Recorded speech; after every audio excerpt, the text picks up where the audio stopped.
I hear about this one. It's in August, right? I don't know if you know what I mean. It's not, I don't think it's something like bad as well, but it's really just interesting, different type of cultures.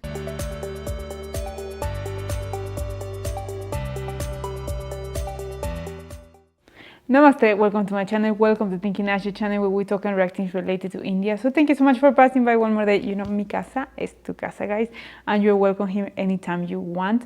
Like, you're my guests, you know, like you're part of this family, that beautiful family that is Thinkingnash. And thank you so much for all of you guys that support me day after day. And as well, if you want to be part of this beautiful family, you can subscribe here or somewhere there. And as well, you can give follow and just keep the bell, like did you get notifications every time I post a video. As well, this is my social media if you want to follow me there as well, you are welcome. Today, guys, I have a video that I found kind of interesting, so I really like say, okay, let's check this. 5 behaviors that foreigners can learn from India. So I think so that will be very interesting because I'm a foreigner, I'm not Indian. I know a lot of you have been asking me if I am from India, if I have like background, Indian background, roots, Indian roots, but no, I'm Mexican. Maybe like very in the past, it could be, I don't know, but I want to see if any of these behaviors will be good for me to learn. So let's check this video and then we talk about this. About the idea of preserving the best that you have and learning the best behaviors that you find in others. Good. But unfortunately, for a long time, due to negative media stereotyping, the global community has been deprived of many good things that it can learn from Indians and their behaviors. That is why, in this episode, I'm going to focus on some beautiful Indian traditions and behaviors, which I personally find very fascinating. In India, it's very common for even strangers to refer to each other as chachi, chacha, tao, bhaiya, kaka, which translates to uncle, aunt or brother. The ladies are referred to as behan, didi or akka. How accommodating is that? Every year, Indians even have a day when they celebrate the beautiful bond between brothers and sisters. It is a dharmic tradition, and my family celebrates this too. Yeah, that's nice. In a very respectful gesture, brothers bow down to their sisters to take their blessings. And and that's yes, very pretty. it isn't necessary to have a biological brother or sister to participate in these traditions. I hear about this many one, it's in Indian August, right? traditions, not only is there the divine masculine, there is also the divine feminine. It is common to see many male devotees, along with others, praying in temples of various goddesses all over the country. In so many ways, bowing down to the female divinity is deeply ingrained in many dharmic traditions in India. As far as religious traditions are concerned, in the West, many religious people often wonder why God and the angels have blonde hair, white skin, and blue eyes. But in India's dharmic cultures, gods and deities come in all skin colors and facial features. People from differing ethnic groups and skin tones pray to their choice of deities in the way that they like and choose. Unlike some Western nations, Indians do not refer to their mom and dad by their names.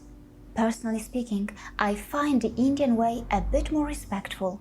How is it? In the traditional Indian system, the position of a guru or a teacher is considered very sacred and respectful. This behavior can be very relevant to us even today, as we know the problems that can arise if the sacred bond between teachers and students is broken.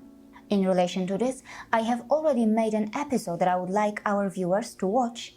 Interesting. I should also mention that though India is known for being the birthplace of dharmic cultures, it has also accommodated various other religious belief systems which were not born in India.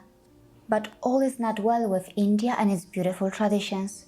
Yes, India needs many reforms and it should fix its system where it's broken. It should not shy away from learning the best global practices, but should India blindly replace all its beautiful traditions with failed Western experiments? After all, shouldn't we all try to preserve the best that we have and learn the best behaviors that we can find in other nations and their cultures?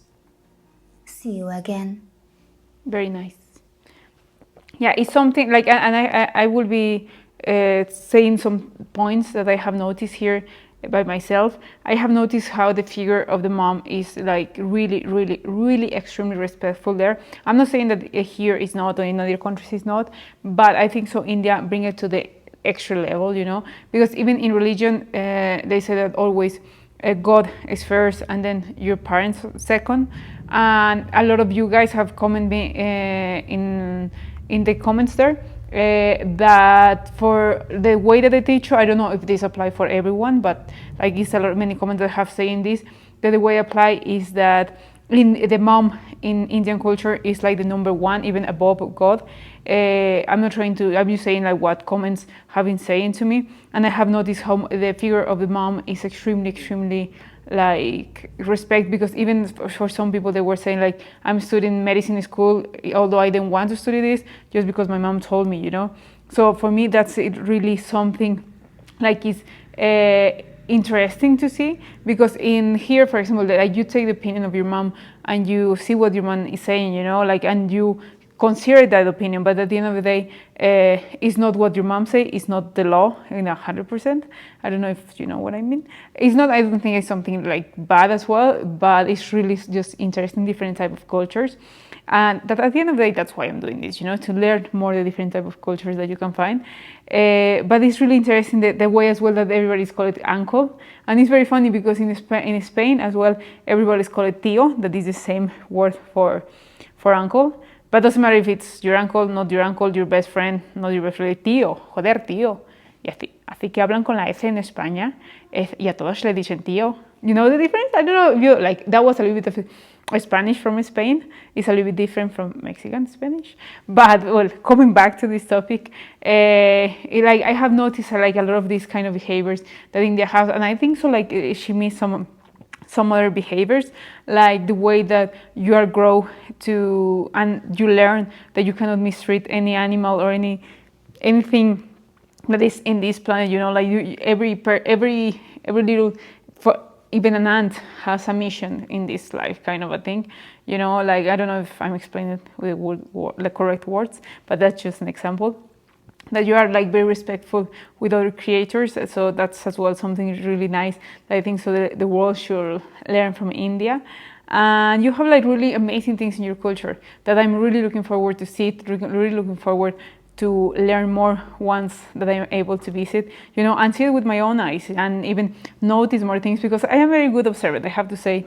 Like, I am always really good trying to observe details or some behaviors, so that's something always good. And yeah, maybe a lot of you will have some errors or some problems like any other country does, but as well it's good to be focusing in the positive side that India has and the positive things that India can show to the world and can teach to the world, you know. So I think so at the end of the day, that's with the part that I am keeping and the part that I am staying, because I think so every country has something to learn, you know, and we have to be humble enough to always know that we're in a learning process, that we will never learn everything, and even if you are 50, 60 years old, you still have something to learn. And doesn't mean that you cannot learn even from your kid, you cannot learn from your dad, you cannot learn even from your sister, you know, because each person has something to teach us.